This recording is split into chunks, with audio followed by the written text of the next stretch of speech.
Hey, Stella, this Anthropic report, it's wow, right? AI just seems to be everywhere, instantly. It's kind of wild, isn't it? Like, adoption is just exploding. Oh, absolutely, Bailey. It's truly fascinating. The report really highlights how AI is blowing past historical adoption rates. We're talking electricity taking decades, the internet, 5 years? AI, it's done that in just 2. It's a testament to its accessibility and utility, especially in the US, where like 40% of employees are using it at work. That's up from 20% in 2023, a massive leap.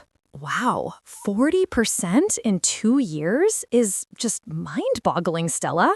So what's really driving this unprecedented speed, do you think? Is it just the sheer ease of use, or is there like more to it? Well, it's a mix, a real blend. The report points to its immediate utility across many applications, its deployability on existing digital infrastructure, and its sheer ease of use, like you just type or speak, right? We're also seeing shifts in how people use Claude.ai. Education and science usage is on the rise, and users are entrusting Claude with more autonomy. Directive conversations jumped from 27% to 39%. People are just getting straight to it. That's pretty astounding. But is this adoption, evenly spread out, Stella?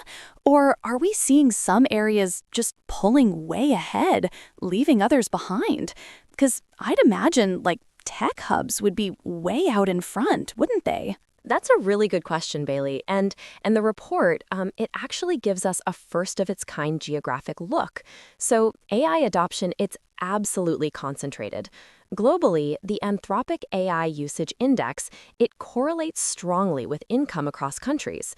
Singapore and Canada, for example, they're way up there, like 4.6x and 2.9x what you'd expect, eh?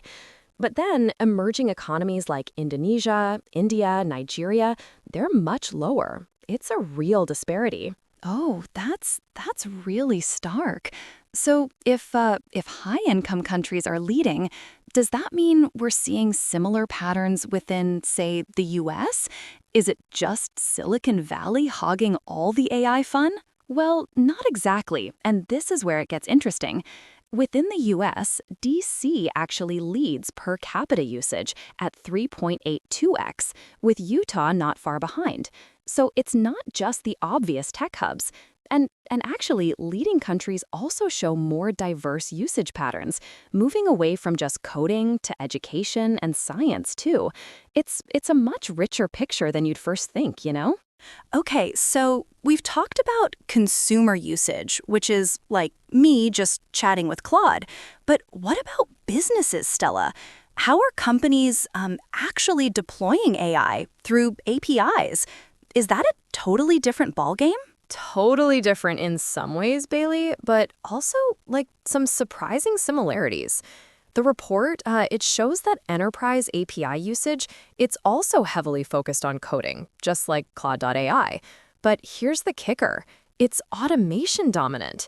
I mean, 77% of business uses involve automation patterns, compared to about 50% for Claude.ai users.